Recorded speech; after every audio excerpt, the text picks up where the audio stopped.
A really large percentage of young adults feel like they only matter, they're only loved if they can perform at a high level, whether it's academically or ultimately their career. How do you parent so that that's not the message that they get? Because the research has shown that the kids who feel like a lot of pressure is put on them, a lot of expectations around their grades, around their GPA, around their test scores, their college acceptances, not just from their parents, but around their peers, are going to experience way more mental health challenges and way less of the good stuff: life satisfaction, joy, fulfillment, gratitude, etc.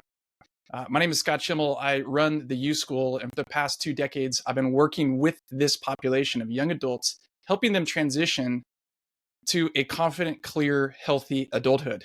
And we particularly support parents on that journey. If you were to ask me when I was 17, my son's age, my ultimate goals for life, I would have said two things. I want to eventually coach Little League and be able to afford a country club membership. Those are my two loves: coaching youth sports and playing golf at really elite places. And so my expression of that, my path to get there, was to go into finance. It was the family business. It's the message that I got, that that's what good people do. It's what responsible, respectable people do. And it will certainly yield the country club lifestyle. But I had this whole implosion of my identity and who I was. That's another story for another time. Watch other episodes.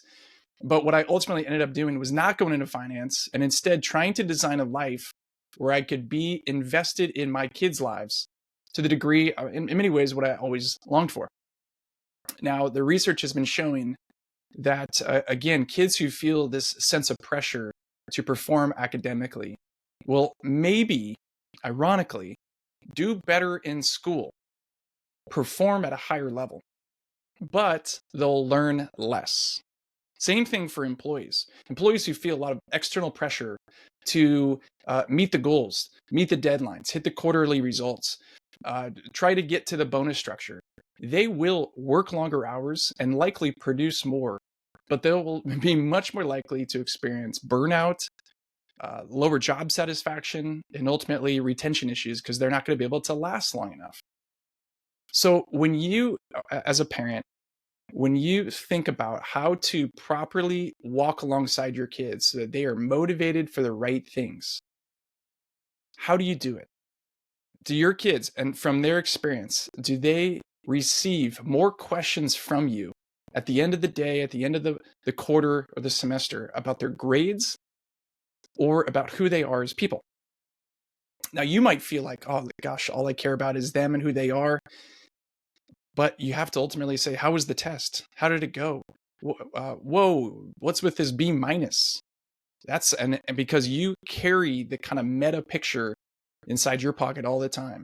Their lifelong success, their college acceptance, their ability to get a good paying job. And it comes kind of zeroing in on this moment where you realize they're not studying for their midterm tomorrow. This makes no sense.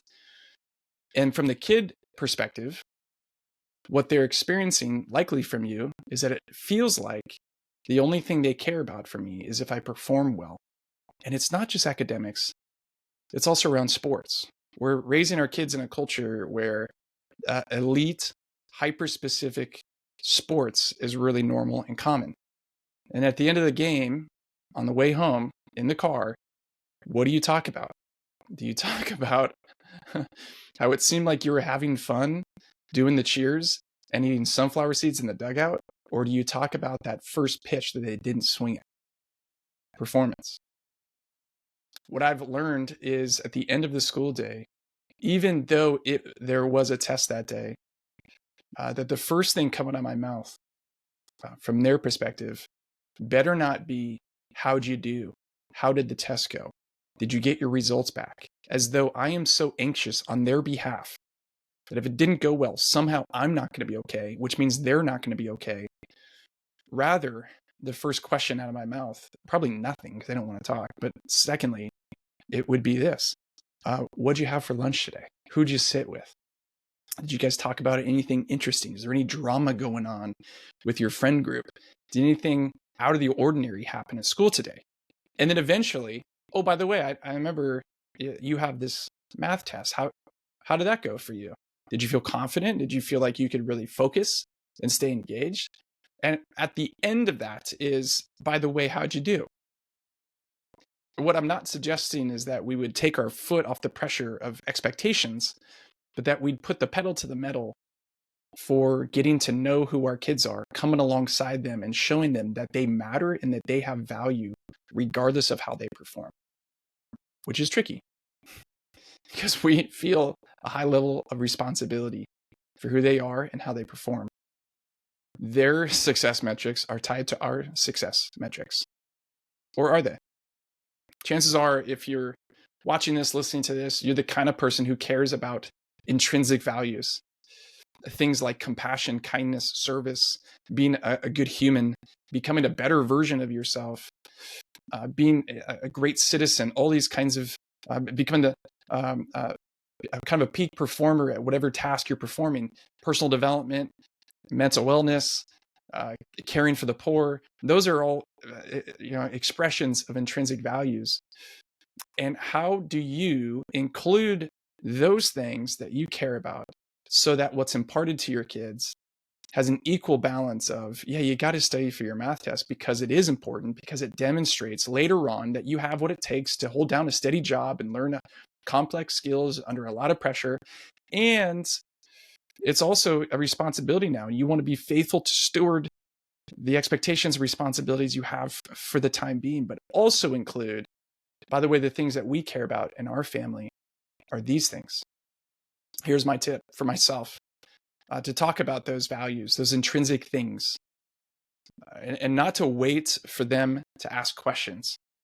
Hey, mom, hey, dad, how would you define a successful life? How would you define what it means to live well? They're not going to ask you that. You don't need to wait for permission. You don't need to wait for it. At the end of the day, if you happen to be around the dinner table to talk about your values. The thing I appreciate the most about work today is that it helps me. It gives me the context. It gives me the opportunity to come alongside other people and help them grow to their fullest potential. That is ultimately why I am there, because I like to be a leader, a manager who serves and develops others. And it's also cool that they pay me so that we can pay for this house and provide all the resources for you to play lacrosse or you to participate in cheer or us to have some savings for college. That's why I'm doing what I'm doing. They're not going to ask you that, but it's our responsibility. It's our opportunity to share that with them. And secondly, to celebrate the intrinsics more often. So the first one is to talk about my intrinsic values. The second one is to celebrate and highlight the intrinsics more often. When I was driving you in the car the other day to your practice, I was listening in a little bit to the conversation you were having with your friend.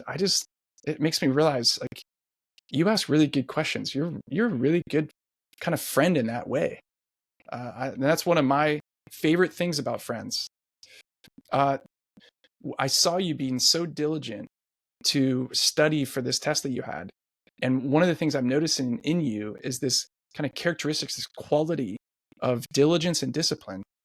That's such a fantastic thing about you. Oh, I noticed that when it didn't go your way, that you navigated through a really complex thing to find an alternative pathway to get what you wanted. That is such a great quality for who you are. In other words, what we're doing is mirroring back their intrinsic value, seeking ways not to just talk about their performance in a game or their competition or in a test or a quiz, but to be mirrors to say, I see who you are. And that is included in what I care about. You matter to me for these reasons, not just what you perform, but especially who you are. It might just be a shift in how you ask questions when you see them at the end of the day, or you pick them up from school. It might just be that you take every opportunity on a Monday afternoon to talk about your day around the dinner table, to highlight the intrinsic priorities and values that you have through your work throughout the day. It doesn't have to be rocket science, but to be the ones early and often to help widen our definition of success, of the good life, so that our kids pick that up. Because I think primarily we are the ones who interpret that for them. All day long in the world, they're being taught you're not good enough unless. You won't ever be happy until. Look at your peers where they're getting into school.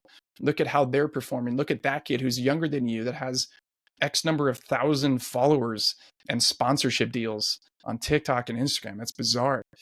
All day long, they're getting messages of you're not enough unless you perform, unless you can compete, unless you can get accepted into these external validators of who you are. At home, we need to be the ones who are breaking down the walls of that and establishing beachheads of real value comes from being good humans. Love to hear your thoughts on this. We're fighting step by step to provide the tools for you to guide your kids to self-awareness and being competent and confident in who they are so they can march forward in this world and that we can all be proud of who they are.